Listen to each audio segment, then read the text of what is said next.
Hello student, welcome to your YouTube channel G M D classes. आज की video में हम फिजिक्स के एक डेरिवेशन को डिस्कस करेंगे जिसका नाम है किसी बिंदु आवेश के कारण वैद्युत क्षेत्र की तीव्रता ज्ञात करना। तो वीडियो स्टार्ट करने से पहले अगर आप मेरे चैनल पर न्यू हैं तो चैनल को सब्सक्राइब कर लें, बेल आइकन को भी दबा दें जिससे आने वाली नई वीडियो का नोटिफिकेशन आपको टाइम पे मिलता रहे। तो चलिए वीडियो स्टार्ट करते हैं।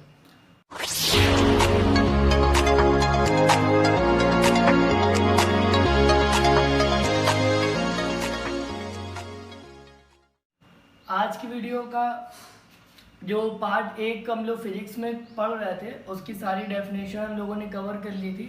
फिर डेरिवेशन में देखिए जो जो चीज़ें हमने बताई थी, 5 चीज़ें इंपॉर्टेंट कि जब भी आप कोई भी डेरिवेशन करोगे तो ये 5 चीज़ें आपके लिए इंपॉर्टेंट है। ठीक, तो इस चैप्टर के जितने भी इंपॉर्टेंट डेरिवेशन है वो एक एक करके मैं अच्छी तरह आपको समझाऊंगा और बताऊंगा। देखिए आज पहला डेरिवेशन लेते हैं, वैद्युत क्षेत्र की तीव्रता ज्ञात करना। फिर उसके बाद वैद्युत क्षेत्र की तीव्रता अच्छी स्थिति में हम लोग देखेंगे, फिर वैद्युत क्षेत्र की तीव्रता निरक्षीय स्थिति में देखेंगे, फिर उसके बाद बलयुग्म आघूर्ण वाली प्रूविंग। तो जितने भी डेरिवेशन है इस चैप्टर के, जो इम्पोर्टेंट डेरिवेशन होंगे उन्हें हम इस वीडियो में डिस्कस करेंगे। ठीक है, तो ये चारों इंपॉर्टेंट डेरिवेशन है जो एक एक करके आपको एक वीडियो में एक ही डेरिवेशन कराया जाएगा ताकि आप आराम से प्रिपेयर भी कर लो और हर एक चीज़ आपको समझ में भी आ जाए। तो किसी भी डेरिवेशन को करने के नंबर 1 पे हमने कहा था फिगर के लिए। देखिए हमें जो प्रूविंग का नाम है किसी बिंदु आवेश के कारण वैद्युत क्षेत्र की तीव्रता ज्ञात करना, मतलब एक बिंदु आवेश है और उसके कारण हमें वैद्युत क्षेत्र की तीव्रता पता करनी यानी ई फाइंड आउट करना है।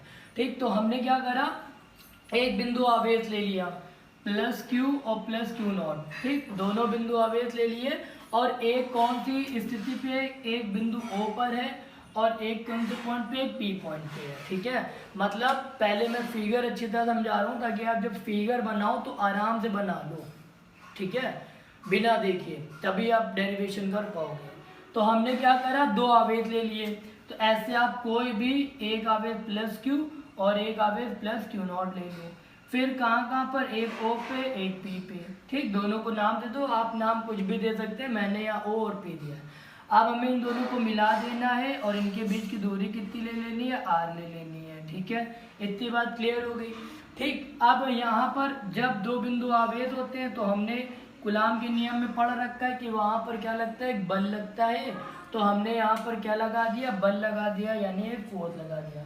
तो आई होप अब आपको फिगर अच्छी तरह क्लियर हो गया होगा। ठीक है, फिगर में तो कोई दिक्कत नहीं है, सिर्फ एक लाइन खींचनी है, एक पॉइंट P ले लेना है जहाँ प्लस क्यू नॉट रख लेना है, एक पॉइंट O ले लेना है जहाँ प्लस क्यू रख लेना है। ठीक है, आई होप कि इस फिगर में आपको कोई प्रॉब्लम नहीं हुई होगी। तो ये फिगर समझ में आ गया अच्छी तरह, क्योंकि नंबर 1 पे इम्पॉर्टेंट जो है फिगर ही है, क्योंकि फिगर को देख के ही पूरा डेरिवेशन होगा। नंबर 2 पे चलता है। देखिए जैसे मैंने जब भी कोई डेरिवेशन किया जाता है तो उसकी जब हेडिंग डालते हैं तो उसके अंदर ये पॉइंट सारे लिखे जाते हैं, ये जितनी बातें हैं। अब ये सारी बातें मैंने इस डेरिवेशन में देखो लिखी हुई है। ठीक है, तो ये सब बातें आती कहाँ है, वो यहीं से आती, इन्हें देख करके। आपको इसे याद नहीं करना है, जो 1 2 3 4 5 जितनी भी लाइन का लिखा हुआ है आपको याद नहीं करना है। ठीक है, आपको सिर्फ ये फिगर देखना है और आप पूरा का पूरा ही लिख सकते हैं। जैसे देखो मैंने लिखा, माना कि प्लस क्यू कूलाम का आवेश किसी ऐसे माध्यम में बिंदु O पर स्थित है जिसका परावैद्युतांक K है। मतलब एक बिंदु, एक प्लस क्यू कूलाम का आवेश है जो बिंदु कहाँ रखा है, O पर रखा है, और कौन से माध्यम में रखा है, परावैद्युतांक जिसका K है उस माध्यम में। फिर प्लस क्यू के द्वारा उत्पन्न वैद्युत क्षेत्र में बिंदु O से R मीटर दूरी पर एक बिंदु P है। ठीक है, जिस पर हमें वैद्युत क्षेत्र की तीव्रता क्या करनी है, पता करनी है। तो देखिए अब मैंने इस तरह लिखा है, तो ये कोई जरूरी नहीं है कि आप 2 कॉपी ऐसे ही लिखो। अब आप अपने लैंग्वेज में देखिए कैसे लिखेंगे। अगर आपको पूरा फिगर समझ में आ गया तो देखिए अपनी लैंग्वेज में आप क्या लिखोगे, माना एक प्लस क्यू। ठीक है, माना एक प्लस क्यू कूलाम का आवेश बिंदु O पर रखा हुआ है। ठीक है, जिससे R दूरी पर एक बिंदु P है जहां पर प्लस क्यू नॉट आवेश रखा हुआ है। ठीक है, या फिर लिख सकते हो दूसरा आवेश प्लस क्यू नॉट रखा हुआ है जहां पर हमें वैद्युत क्षेत्र की तीव्रता ज्ञात करनी है। ये दोनों ही आवेश कौन से माध्यम में है, के परावैद्युतांक वाले माध्यम में स्थित है। ठीक, दोनों के बीच की दूरी r है। तो आप ऐसा कुछ भी लिख सकते हो। ठीक है, ये बात आपको समझ में आ गई। जो मैंने 5 कॉन्सेप्ट बताए थे फिजिक्स में कोई भी डेरिवेशन करने के लिए, इनमें से 2 चीजें, ठीक, पहला ये और दूसरा ये माना। ठीक है, तो इसमें आपको रटना नहीं है बिल्कुल भी, सिर्फ आपको फिगर देख के ही लिखना है पूरा। ठीक है, ये कोई जरूरी नहीं जो मैंने लिखा या जो बुक में लिखा है या जो आपके टीचर्स कराते हैं आप वही लिखो। आप डेरिवेशन में सिर्फ ये फिगर जो होता है, इसमें जितनी भी चीजें होती हैं उन्हें यहाँ लिखा जाता है। ठीक है, जस्ट लाइक जैसे मैथ्स में हम लोग हाइट एंड डिस्टेंस एक चैप्टर पढ़ते थे, ऊंचाई और दूरी, उसमें जब हम लोग फिगर बनाते थे तो लिखते थे माना ए बी एक मीनार है, ठीक है, ए सी ये जहाज है, बी सी खिड़की है, मकान है, तो वही सेम है। ठीक है, यहाँ पे तो हमें क्या लिख लेना है, प्लस क्यू माना कि एक प्लस क्यू कूलाम का बिंदु आवेश बिंदु O पर रखा है और या के परावैद्युतांक वाले माध्यम में स्थित है। O से R दूरी पर स्थित एक बिंदु P है जहाँ पर प्लस क्यू नॉट कूलाम का आवेश रखा हुआ है, जहाँ हमें वैद्युत क्षेत्र की तीव्रता पता करनी है, तो एक्सेट्रा। तो आई होप ये दोनों पॉइंट आपको क्लियर हो गए। नंबर तीसरी पॉइंट, तीसरे पे देखिए हमने कहा था कि आप पहले ये देखो कि हमें अगर वैद्युत क्षेत्र की तीव्रता निकालनी है। ठीक है, तो देखिए वैद्युत क्षेत्र की तीव्रता अगर निकालनी है तो सबसे बड़ी बात है कि वैद्युत क्षेत्र की तीव्रता का फॉर्मूला पता होना चाहिए। तो फॉर्मूला हम लोगों ने क्या पढ़ा था, E बराबर एफ अपॉन क्यू नॉट, ये फॉर्मूला पढ़ा था। तो जब E बराबर एफ अपॉन क्यू नॉट पढ़ा था मतलब एफ हमें फाइंड आउट करना है, क्योंकि जब एफ फाइंड आउट होगा तभी हम ये डेरिवेशन कर पाएंगे। ठीक है, ये बात समझ में आ गई।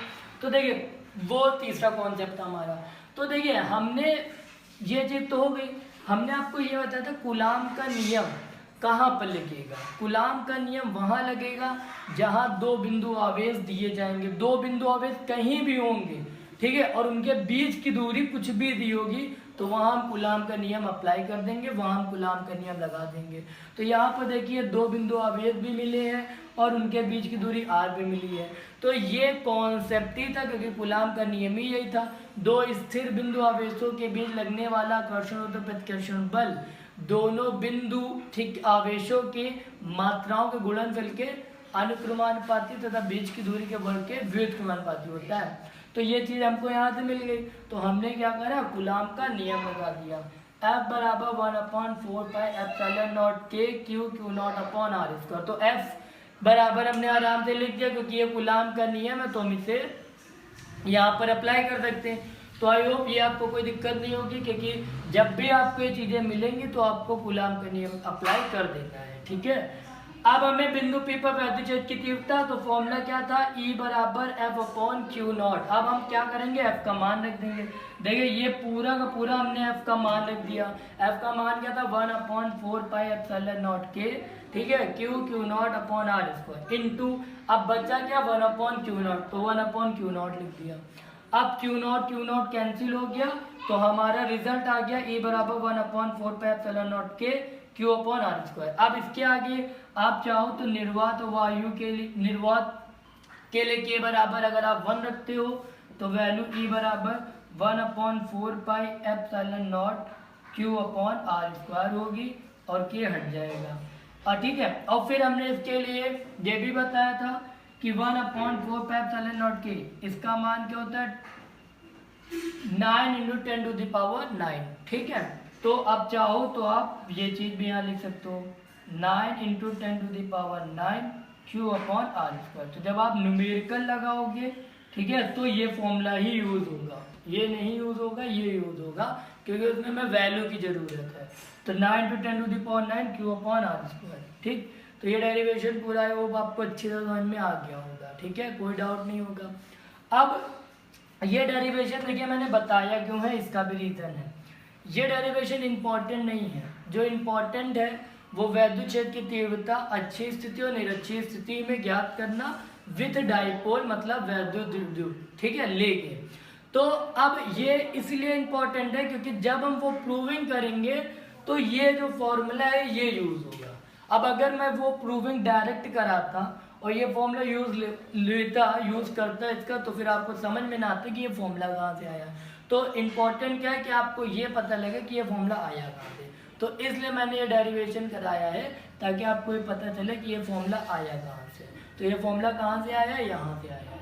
ठीक है, बात समझ में आ गई। क्योंकि जब हम उसकी प्रूविंग करेंगे तो सबसे पहले यही फॉर्मूला यूज़ होगा, और जब ये फॉर्मूला यूज़ होगा तो फिर आपको सोचना पड़ेगा कि ये कहाँ से आ गया। तो इसलिए मैंने आपको ये डेरिवेशन कराया है, ठीक है। अगले जब भी देखिए, आज की वीडियो में बस मैं यही डेरिवेशन बताऊंगा, ठीक है। फिर क्योंकि एक वीडियो में मैं एक ही डेरिवेशन को डिस्कस करूंगा, ठीक, इसलिए डिस्कस करूंगा ताकि आपको अच्छी तरह समझ में आ जाए। जो डेरिवेशन अगर आप देख रहे हो तो वो 100% आपको आ जाए। एक वीडियो में 2-3 डेरिवेशन कराने का कोई मतलब नहीं है, क्योंकि करा दूंगा फिर आपको समझ में नहीं है तो वो फिर कोई फ़ायदा नहीं उससे, ठीक है। इसलिए एक वीडियो में एक डेरिवेशन, पर ऐसा डेरिवेशन कि हर चीज़ आपको समझ में आ जाए। तो अब ये आपको करना क्या है वो देखिए, करना आपको क्या है आज मैं ये बता दूं। जैसे जब भी अब मैं डेरिवेशन कराऊंगा तो मैं आपको फिगर बताऊंगा, ये तो अपनी हेडिंग ही रहेगी। ये जो मैंने लिखा है, अब अगली बार से मैं ये चीज़ें नहीं लिखूंगा। क्यों नहीं लिखूंगा? क्योंकि इसमें बार बार टाइम वेस्ट होगा, ठीक है। तो इसलिए ये मैंने आपको समझा दिया है, ये आप अपने तरीके से नोट डाउन कर सकते हैं और अपने अकॉर्डिंग लिख सकते हैं, बस अगर आपको समझ में आ जाए तो आई होप कि आपको अच्छी तरह ये प्रूविंग अच्छी तरह क्लियर हो गई होगी और इसमें कोई डाउट नहीं हुआ होगा, ठीक है। तो अब अगली वीडियो में हम लोग नेक्स्ट डेरिवेशन को डिस्कस करेंगे। ओके, तब के लिए बाय, टेक केयर।